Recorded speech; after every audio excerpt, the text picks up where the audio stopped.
Assalamualaikum warahmatullahi wabarakatuh. Kami dari kelompok 11 akan mempresentasikan mengenai ekspor atau mengembangkan strategi ekspor. Nah, sebelum itu, perkenalkan anggota dari kelompok kami. Yang pertama ada saya, Eva Nurhayati dengan NIM 80. Kemudian ada Siti Helmiatus Soleha dengan NIM 14. Kemudian ada Cynthia Isnaini dengan NIM 20. Dan yang terakhir ada Cica Cindy Lestari dengan NIM 104. Untuk materi yang pertama yaitu mengenai konsep pasar ekspor. Nah, seperti halnya yang telah kita ketahui, pengertian pasar secara garis besarnya, pasar merupakan suatu tempat umum di mana di dalamnya terjadi kegiatan jual beli. Nah, untuk pasar ekspor sendiri di sini berbeda dengan pasar-pasar pada umumnya. Tidak lagi kegiatan jual beli antar desa, kota, ataupun antar provinsi, melainkan kegiatan jual beli antar negara dan nantinya akan membentuk perdagangan internasional. Menurut Keputusan Menteri Perindustrian dan Perdagangan Nomor 180-Kep-4-1998 tentang ketentuan umum di bidang ekspor menyatakan bahwa ekspor adalah kegiatan mengeluarkan barang dan jasa dari daerah kepabeanan suatu negara. Adapun daerah kepabeanan sendiri didefinisikan sebagai wilayah Republik Indonesia yang meliputi wilayah darat, perairan, dan ruang udara di atasnya, serta tempat-tempat tertentu di zona ekonomi eksklusif dan landas kontinen yang di dalamnya berlaku Undang-Undang Nomor 10 Tahun 1995 tentang kepabeanan. Atau secara sederhananya, ekspor merupakan suatu aktivitas mengeluarkan barang dari dalam negeri ke luar negeri dengan tetap mematuhi standar, peraturan, dan ketentuan yang ada. Strategi menembus pasar ekspor adalah serangkaian keputusan tentang cara terbaik untuk mencapai tujuan dari ekspor tersebut. Melalui strategi menembus pasar ekspor, eksportir harus memaksimalkan keunggulan daya saing dan meminimalisasikan kelemahan daya saing untuk meningkatkan peluang keberhasilan di pasar global dengan persaingan yang sangat tajam. Kartajaya 2005 membagi strategi pemasaran dalam 3 komponen utama, yang terdiri dari yang pertama, komponen strategi terdiri atas segmentation, targeting, dan positioning. Yang kedua, komponen taktik yang terdiri atas differentiation, selling, dan marketing mix. Yang ketiga, komponen nilai yang terdiri atas brand, service, dan proses. Ada beberapa langkah-langkah dalam memulai kegiatan ekspor. Di antaranya yaitu yang pertama, mempersiapkan produk dan negara tujuan ekspor atau NTE dengan melakukan riset. Nah, langkah pertama ini yaitu memilih produk yang memiliki potensi ekspor dan produk yang ingin dijual. Produk bukan merupakan barang yang dilarang untuk diekspor, diperbolehkan untuk diekspor tetapi dengan pembatasan, atau barang yang bebas diekspor menurut undang-undang dan peraturan di Indonesia. Dan memastikan juga apakah barang tersebut diperbolehkan untuk masuk ke negara tujuan ekspor. Nah, langkah kedua yaitu mempersiapkan alat promosi.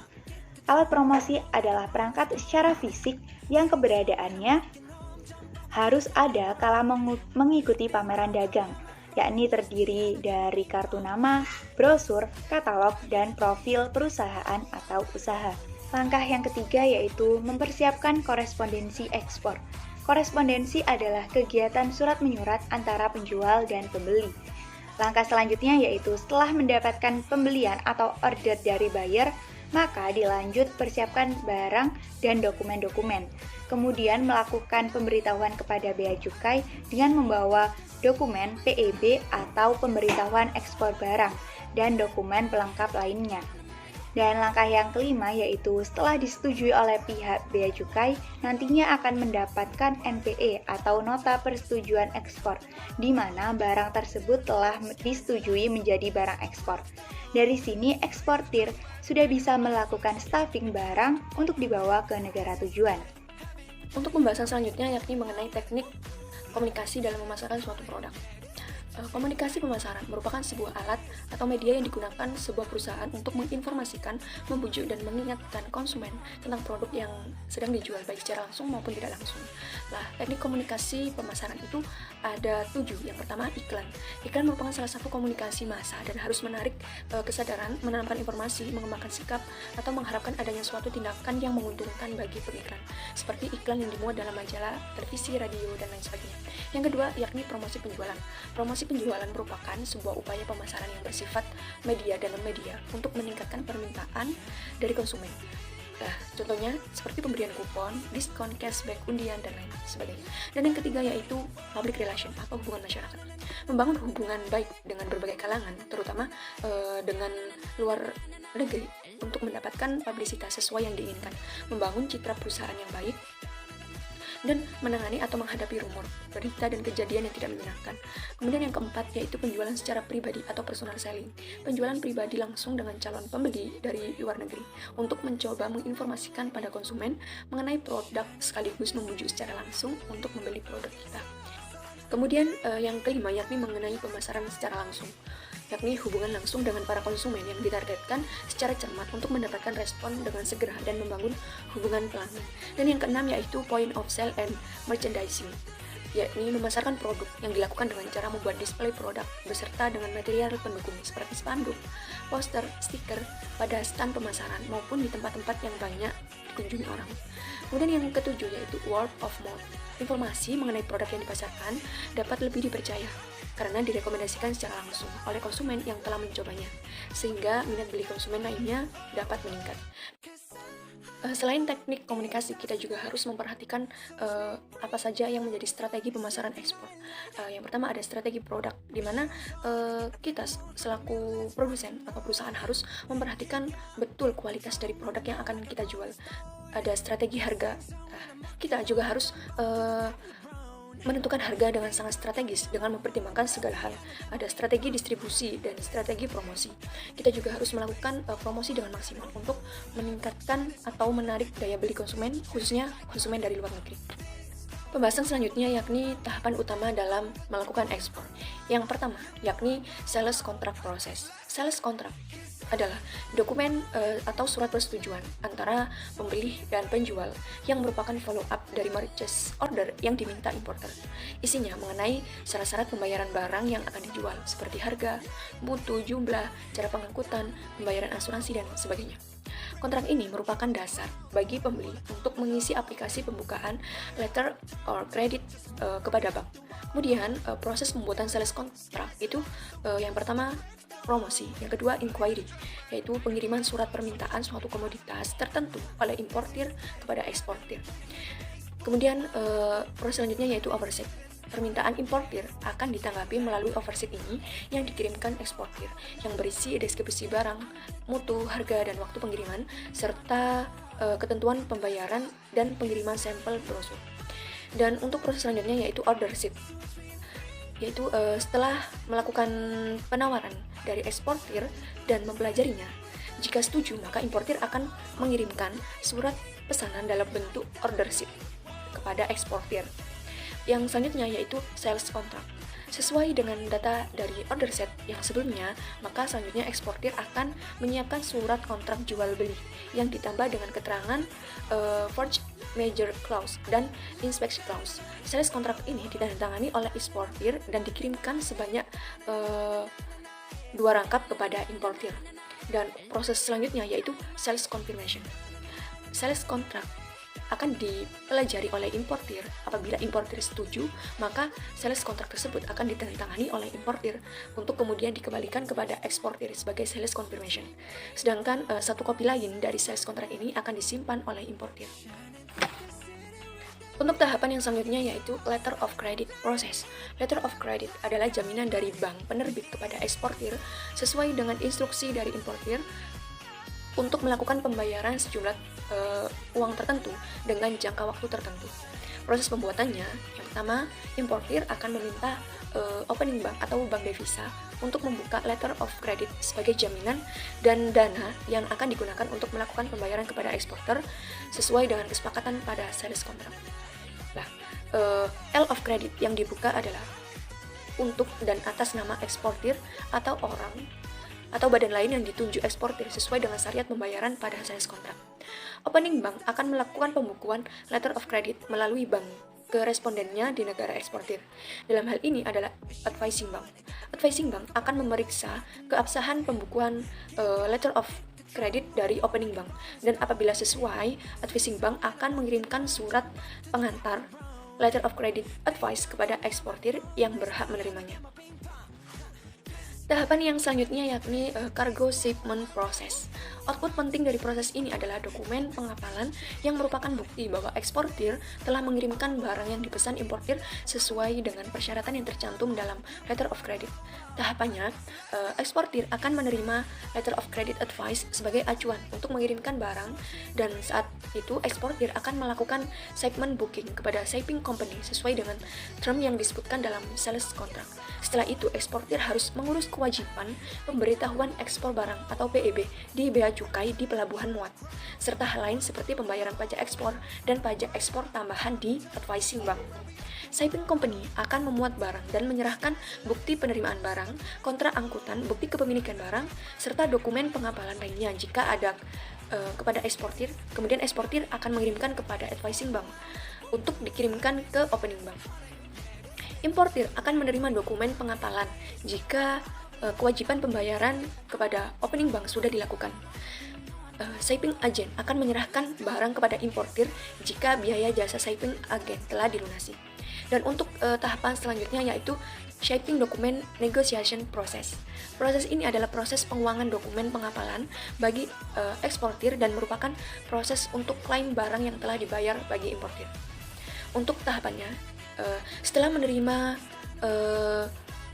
BRL dari shipping company, eksportir akan menyiapkan semua keperluan dokumen lain yang diisyaratkan dalam letter of credit sebelumnya, seperti invoice, packing list, sertifikasi mutu, surat keterangan negara asal, dan lain sebagainya. Semua dokumen yang tersebut akan diserahkan kepada negotiation bank. Dalam hal ini, yaitu advising bank. Negotiation bank akan memeriksa kelengkapan dan keakuratan dokumen pengapalan yang dikirimkan eksportir. Jika cocok dengan yang diisyaratkan, maka negotiation bank akan melakukan pembayaran sesuai tagihan eksportir dari dana letter of credit yang tersedia. Negotiation bank akan mengirimkan dokumen pengapalan kepada opening bank untuk mendapatkan reimbursement atas pembayaran yang dilakukan kepada eksportir. Opening bank selanjutnya memberitahukan penerimaan dokumen pengapalan kepada importir. Importir akan menyelesaikan pelunasan dokumen untuk mendapatkan dokumen pengapalan yang berfungsi untuk mengambil barang pesanan dari shipping agent dan bea cukai setempat. Prosedur dan dokumen ekspor yang perlu disiapkan, yaitu pemberitahuan ekspor. Nah, terdapat dua kebijakan, yaitu ekspor barang wajib dan tidak diperlukan PEB, lalu dikecualikan dari pembuatan PEB.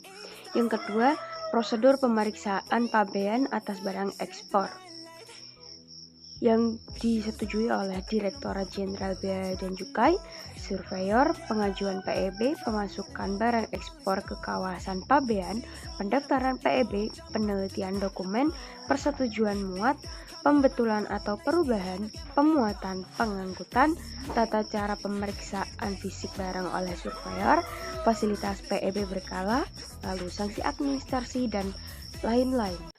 Untuk selanjutnya adalah dokumen ekspor.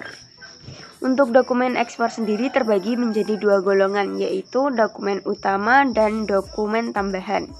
Nah, dokumen utama sendiri adalah dokumen wajib yang dibuat dalam kegiatan ekspor. Nah, dokumen ekspor ini memiliki berbagai jenis. Di antaranya yaitu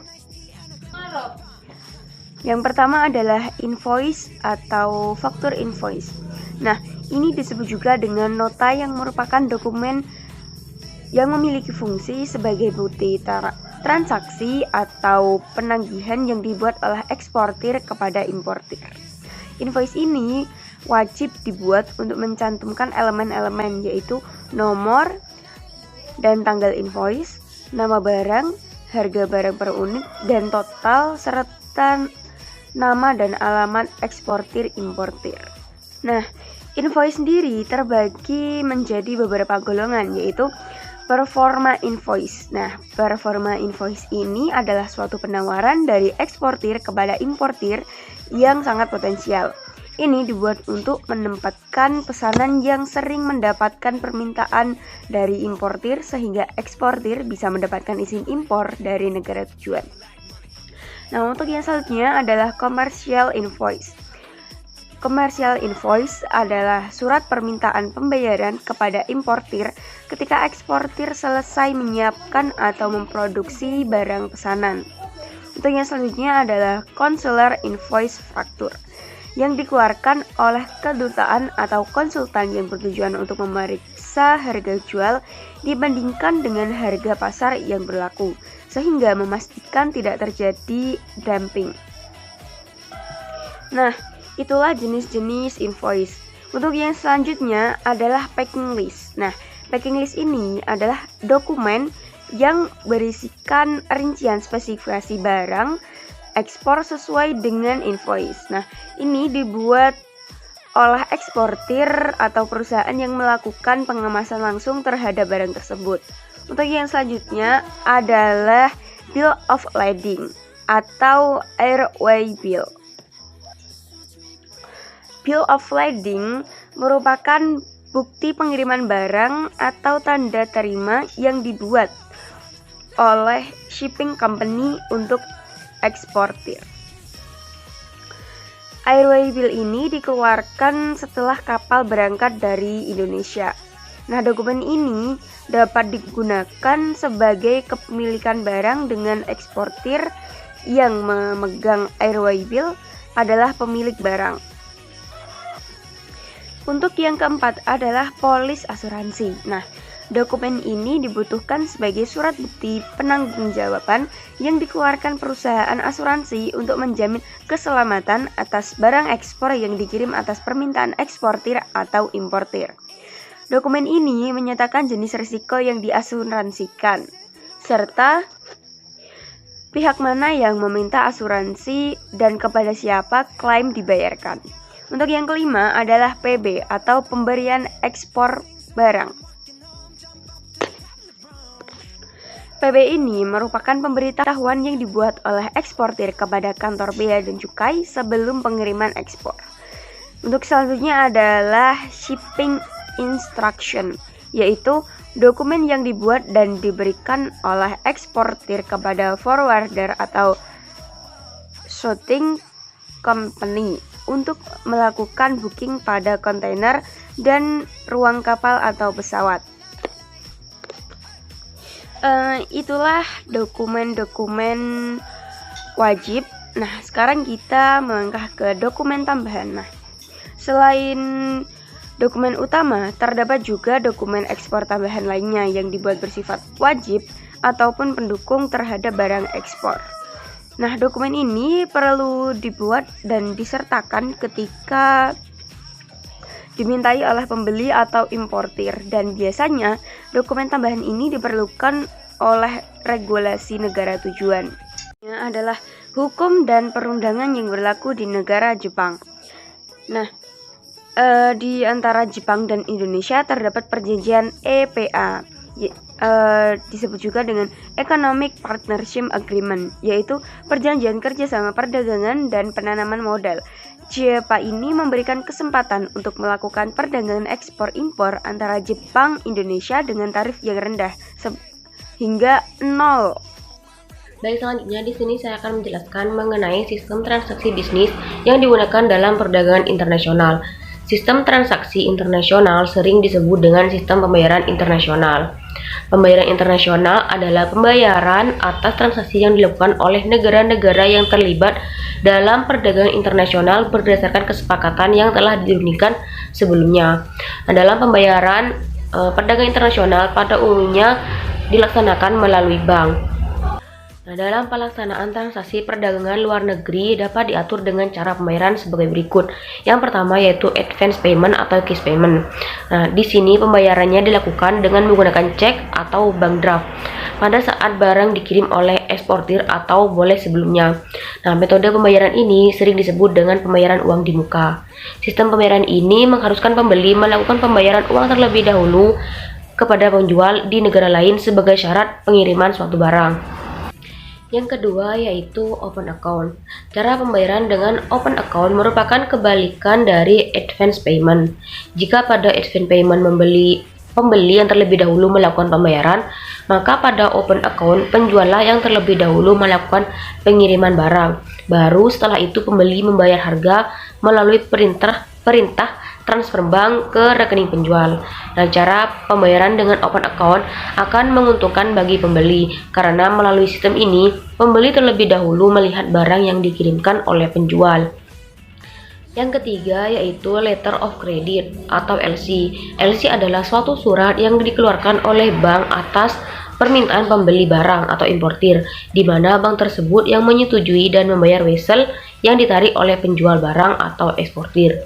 Dengan demikian, LC merupakan suatu alat pengganti kredit bank dan dapat menjamin pembayaran bagi eksportir. Yang keempat yaitu commercial bills of exchange. Commercial bills of exchange merupakan surat yang ditulis oleh penjual yang berisi perintah kepada pembeli untuk membayar sejumlah uang pada waktu tertentu di masa yang akan datang. Surat perintah semacam itu sering disebut dengan wesel. Nah, untuk yang kelima yaitu collection. Collection merupakan cara pembayaran dengan mempergunakan jasa bank untuk melakukan penagihan. Dalam collection, penjual atau eksportir bertindak sebagai prinsipal yang memberikan kepercayaan kepada bank untuk melakukan penagihan kepada importir atau pembeli. Nah, untuk yang keenam yaitu konsinyasi. Konsinyasi sebenarnya merupakan variasi lain dari cara pembayaran dengan open account. Melalui konsinyasi, penjual yang terlebih dahulu mengirimkan barang. Perbedaannya dengan open account adalah mengenai waktu pengiriman harga pembelian barang. Nah, kalau pada open account, pembeli menginginkan barang pembelian setelah barang dikirimkan atau pada waktu tertentu yang disepakati setelah barang dikirim oleh penjual. Nah, maka pada konsinyasi, pembeli berkewajiban mengirimkan harga pembayaran setelah pembeli berhasil menjual barang tersebut kepada pihak ketiga. Nah, selanjutnya di sini saya akan menjelaskan mengenai studi kasus terkait kerjasama Indonesia-Jepang dalam sektor agribisnis. Nah, salah satu komoditas Indonesia dari sektor agribisnis yang cukup potensial untuk diekspor ke Jepang adalah kakao. Nah, walaupun Indonesia telah memperkuat hubungan kerjasama dengan Jepang melalui Indonesia-Japan Economic Partnership Agreement atau IJPA, namun Jepang tetap masih mempersulit masuknya kakao dari Indonesia ke negara Jepang. Jepang memberlakukan serangkaian kebijakan terhadap komoditi-komoditi yang akan masuk ke negaranya, termasuk kakao. Untuk kebijakan tersebut antara lain yang pertama yaitu Plant Protection Act, di mana produk kakao yang berupa raw cocoa beans harus disertai dengan Phytosanitary Certificate dengan format yang sesuai dengan ketetapan International Plant Protection Convention dari negara asal yang menyatakan bahwa produk impor tersebut tidak mengandung bakteri dan juga hama.